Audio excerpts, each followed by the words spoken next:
নমস্কার বন্ধুরা, job updates and preparation YouTube চ্যানেলের পক্ষ থেকে তোমাদের সবাইকে স্বাগত। আজকে এই ভিডিওতে আমরা আলোচনা করব পশ্চিমবঙ্গের যুবসাথী প্রকল্পের এপ্রিল মাসের টাকা কবে ঢুকবে এবং যারা প্রথম কিস্তির টাকা পাওনি তারা কবে পেতে চলেছ সেই সম্পর্কে আলোচনা করব। সম্পূর্ণভাবে ভিডিওটি দেখতে থাকো। তো দেখো, চলতি মাসে কবে অ্যাকাউন্টে ঢুকবে বেকার ভাতা 1500 টাকা, অর্থাৎ যারা প্রথম কিস্তির টাকা পেয়েছো দ্বিতীয় কিস্তির টাকা পাবে এই মাসে অর্থাৎ এপ্রিল মাসে, কিন্তু কবে থেকে সেই সম্পর্কে আলোচনা করব। তার সাথে সাথে এপ্রিলে কি বেকার ভাতার 2 মাসের 3000 টাকা ঢুকতে পারে, অর্থাৎ যারা প্রথম কিস্তির টাকা পাওনি তারা কি মার্চ এবং এপ্রিল এই 2 মাসের টাকা কি একবারেই পাবে, একসাথেই পাবে এই মাসেই, সেই সম্পর্কে আলোচনা করব। তো দেখো, ভিডিওটি শুরু করার আগে তোমাদের জানিয়ে রাখি যা কিছু তথ্য এই ভিডিওতে আমরা আলোচনা করব যেগুলো নবান্নের সূত্র মাধ্যম খবর রয়েছে, তার সাথে সাথে এবিপি আনন্দ এবং সংবাদ প্রতিদিন এই 3টি সোর্স থেকে কালেক্ট করা অফিসিয়াল ইনফরমেশনগুলি নিয়ে এই ভিডিওতে আমরা আলোচনা করব। সম্পূর্ণভাবে দেখতে থাকো। তো দেখো, এখানে বলা হচ্ছে রাজ্য বাজেটে বেকারদের জন্য যুবসাথী প্রকল্পের কথা ঘোষণা করা হয়েছিল। তার ফলে প্রতি মাসে 1500 টাকা করে আবেদনকারীরা টাকা পাচ্ছেন। মার্চ মাস থেকে যুবসাথী প্রকল্পের টাকা পেতে শুরু করেছেন উপভোক্তারা, কিন্তু অনেকেই মার্চ মাসের টাকাও কিন্তু পাননি। প্রথমে এই সুবিধা 1 এপ্রিল থেকে চালু হওয়ার কথা থাকলেও পরে তারিখ এগিয়ে আনা হয়। উপভোক্তারা সরাসরি ব্যাংক অ্যাকাউন্টে সেই টাকা পেতে শুরু করেন 7ই মার্চ থেকে, অর্থাৎ 7ই মার্চ 2026 তারিখ থেকে টাকা পেতে কিন্তু শুরু করেন এবং প্রথম পর্যায়ের পর এবার চলতি মাসে এই টাকা ডাইরেক্ট বেনিফিট ট্রান্সফার হবে ব্যাংক অ্যাকাউন্টে। রাজ্য বাজেটে বেকারদের জন্য যুবসাথী প্রকল্পের কথা ঘোষণা করা হয়েছিল। তার ফলে প্রতি মাসে 1500 টাকা করে আবেদনকারীরা টাকা পাচ্ছেন এবং সরাসরি আবেদনকারীর অ্যাকাউন্টে ঢুকছে টাকা। তবে যুবসাথীতে আবেদনের ক্ষেত্রে বেশ কয়েকটি শর্ত বেঁধে দিয়েছিল রাজ্য সরকার। 21 থেকে 40 বছর বয়সীরা আবেদন করতে পারবেন এবং যারা রাজ্য সরকারের অন্য কোনো জনমুখী প্রকল্পের আওতায় তারা কিন্তু টাকা পাবেন না বলেই জানানো হয়।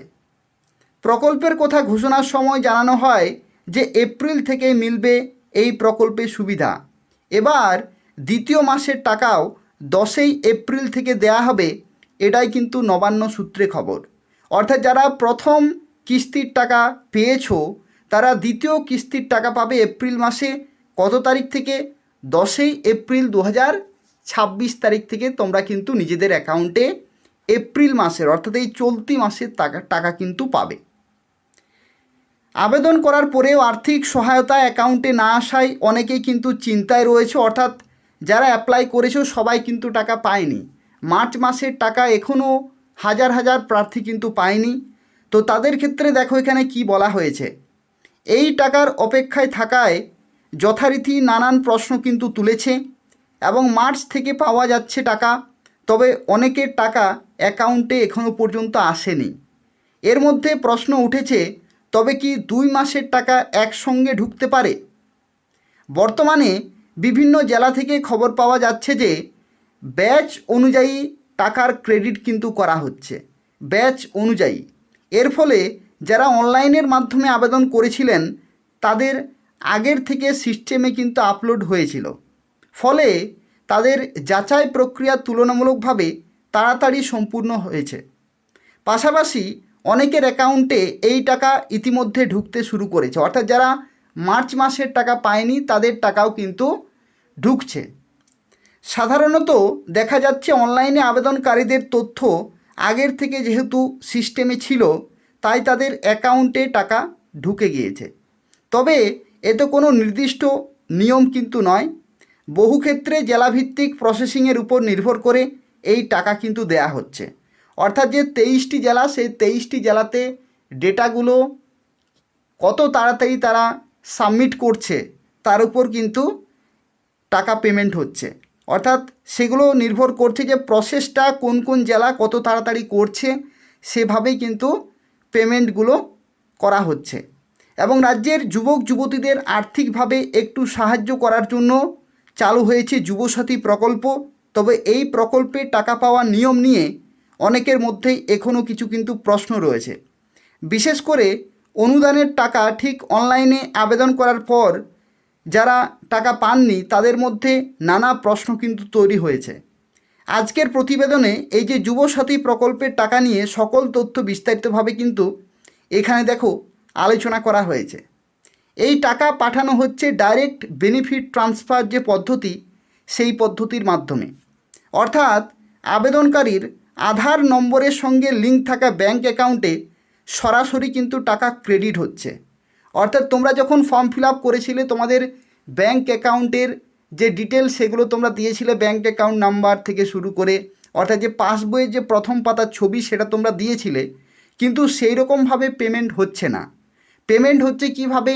তোমার যে আধার নম্বর রয়েছে সেই আধার নম্বর সেখানে পুট করা হচ্ছে এবং সেই আধার নম্বরের সাথে যে অ্যাকাউন্ট লিঙ্ক রয়েছে সেই অ্যাকাউন্টে কিন্তু টাকা ডাইরেক্ট ট্রান্সফার হচ্ছে।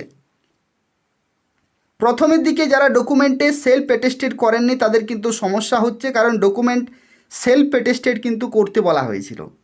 এছাড়াও বহু ক্ষেত্রে দেখা যাচ্ছে যারা সেলফ অ্যাটেস্টেড ছাড়া আবেদন করেছিলেন তাদের অ্যাকাউন্টে কিন্তু টাকা ঢুকেছে। এরকম সমস্যা কিন্তু হচ্ছে যে সেলফ অ্যাটেস্টেড এখানে বাধ্যতামূলকভাবেই গ্রহণযোগ্য হচ্ছে, বাকিগুলো হচ্ছে না, এরকম কিন্তু নয়। অর্থাৎ শুধুমাত্র এই কারণেই সাধারণ সমস্যা হচ্ছে না, অফলাইনে জমা দেওয়া আবেদনগুলির করতে হচ্ছে, কারণ বশত টাকা পেতে বেশ কিছুটা কিন্তু দেরি হচ্ছে। কারণ যারা অফলাইনে আবেদন করেছে তাদের ক্ষেত্রে ডেটাগুলো অনলাইনে আবার তুলতে হচ্ছে, তারপরে ভেরিফাই করে পেমেন্ট করতে হচ্ছে।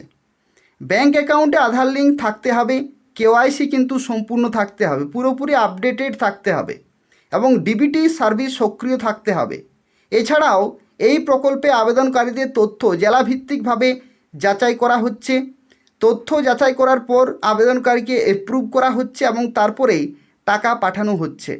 অর্থাৎ আবেদনকারী বর্তমানে অন্য কোথাও চাকরি করছেন কিনা, ভোটার কার্ড ও পরিচয়পত্রের যে তথ্য, পাশাপাশি শিক্ষাগত যোগ্যতার যে ডকুমেন্ট সেগুলো কিন্তু চেক করা হচ্ছে। তো এই সমস্ত গুরুত্বপূর্ণ ডকুমেন্টগুলি ভেরিফিকেশন, তার সাথে সাথে ব্যাঙ্ক অ্যাকাউন্ট সঠিকভাবে লিঙ্ক আছে কিনা সেই সমস্তগুলি চেক করে তারপরে কিন্তু টাকা পাঠানো হচ্ছে। অর্থাৎ যারা প্রথম কিস্তির টাকা পেয়ে গেছো তাদের ক্ষেত্রে কোনো সমস্যা আর কোনো দিন হবে না। অর্থাৎ যে আগামী 5 বছর এই যে টাকা পাবে এই টাকার ক্ষেত্রে আর কোনো সমস্যা কিন্তু হবে না। কিন্তু মাঝে মাঝে তোমাদের অ্যাকাউন্টে যে কেওয়াইসি সেই কেওয়াইসি কিন্তু কমপ্লিট রাখতে হবে। কিন্তু যাদের এখনও পর্যন্ত টাকা ঢোকেনি তাদের ক্ষেত্রে আমি বলবো যে তোমরা ব্যাংকে যে অ্যাকাউন্টটি তোমরা দিয়েছো সেই ব্যাংক অ্যাকাউন্ট সঠিকভাবে কাজ করছে কিনা, কেওয়াইসি আপডেট করা আছে কিনা, সঠিকভাবে লিঙ্ক আছে কিনা, তোমরা যে সমস্ত ডকুমেন্টগুলি দিয়েছিলে সেগুলো সঠিকভাবে সেলফ অ্যাটেস্টেড বা যাবতীয় যা কিছু ইনফরমেশন সেগুলো সঠিক আছে কিনা সেগুলো একটু দেখে নেবে। যদি সব কিছুই ঠিক থাকে তাহলে জেলাভিত্তিক যে সাবমিট করার যে প্রসেস সেখানে কিন্তু গাফিলতি হচ্ছে। অর্থাৎ তারা এখনও পর্যন্ত সাবমিট করেনি বা সাবমিট করেছে কিন্তু এখনও পর্যন্ত ভেরিফাই হয়নি। তো তোমাদেরকে অপেক্ষা করতে হবে, কোনো সমস্যা নেই।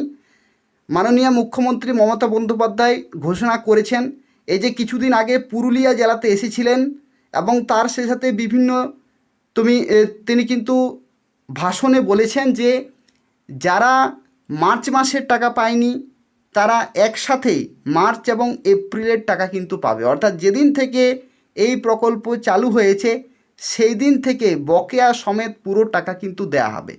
দুটো পেমেন্ট একসাথে হবে না, মার্চ মাসের টাকা ঢুকবে তারপরে এপ্রিল মাসের টাকা ঢুকবে, ঠিক যেরকমভাবে ঢুকছে সেইভাবেই ঢুকবে, কিন্তু পরে পরে ঢুকবে।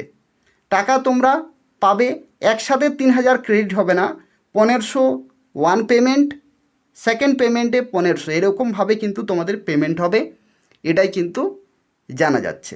তো সেক্ষেত্রে চিন্তার কোনো প্রশ্নই ওঠে না। তোমাদের ব্যাঙ্ক অ্যাকাউন্ট ডকুমেন্ট সব কিছু যদি ঠিক থাকে তাহলে অবশ্যই তোমরা পেতে চলেছো।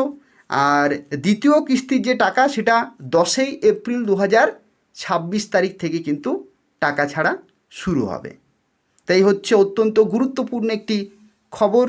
আর এই ধরনের আরও আপডেটগুলি পেতে হলে তোমরা জব আপডেটস অ্যান্ড প্রিপারেশন চ্যানেলটি সাবস্ক্রাইব করে রাখো। এই চ্যানেল থেকে এই ধরনের গুরুত্বপূর্ণ আপডেট ছাড়াও পশ্চিমবঙ্গের এবং রাজ্য সরকারের চাকরির খবর এবং কর্মসংস্থান পেপার প্রতি সপ্তাহে পেয়ে যাবে। ধন্যবাদ।